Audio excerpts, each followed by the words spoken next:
I start? Coming into CrossFit late has meant that the only real icon that I've seen in the sport, not people that I look up to all of them, but the icon, the top, the cream of the crop, is Matt Fraser. Only a few hours ago now, last night before we hit the sack, Matt Fraser announced that he has retired. 5-time CrossFit champion, fittest man on earth, is hanging up his gloves, so to speak. Yeah, a real icon of the sport. When you think of icons of the sport, you think of any sport, you think Conor McGregor, Michael Jordan, Sergio Aguero, of course. And for me, coming into CrossFit a year ago, it was Matt Fraser. He was the icon for me.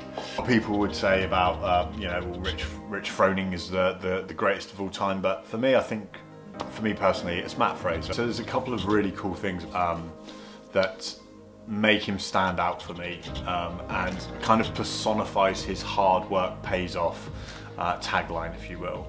Is in 2009, whilst training for the Junior World Weightlifting Championship, he did a clean pull, then a week later a squat, felt his back twinge on both of those. I say twinge, he broke his back in 2 places, then went to the Junior Championships and performed with a broken back.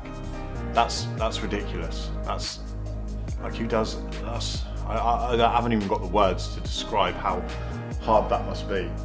Matt Fraser went to the championships with a broken back and competed. Is that crazy? Yeah. Rather than getting a normal back surgery that would fix it, he decided to go for an experimental one because the normal procedure would have wrecked his athletic career. It would have been over. We wouldn't even know really about Matt Fraser in the way that we do.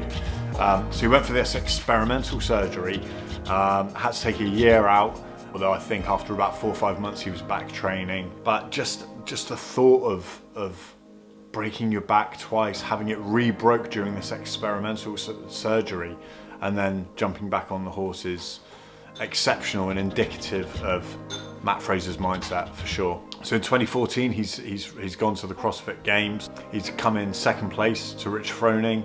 In 2015, Rich Froning, of course, has retired, and Matt Fraser had a bit of a dodgy 3rd day, came up short with some results, and ended up being pipped to the post by Ben Smith.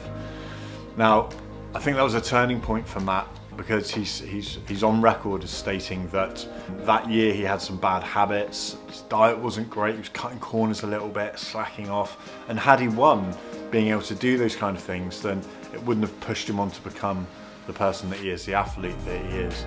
He then went on an absolute tear, and as we know, for the last 5 years has been the fittest man on earth.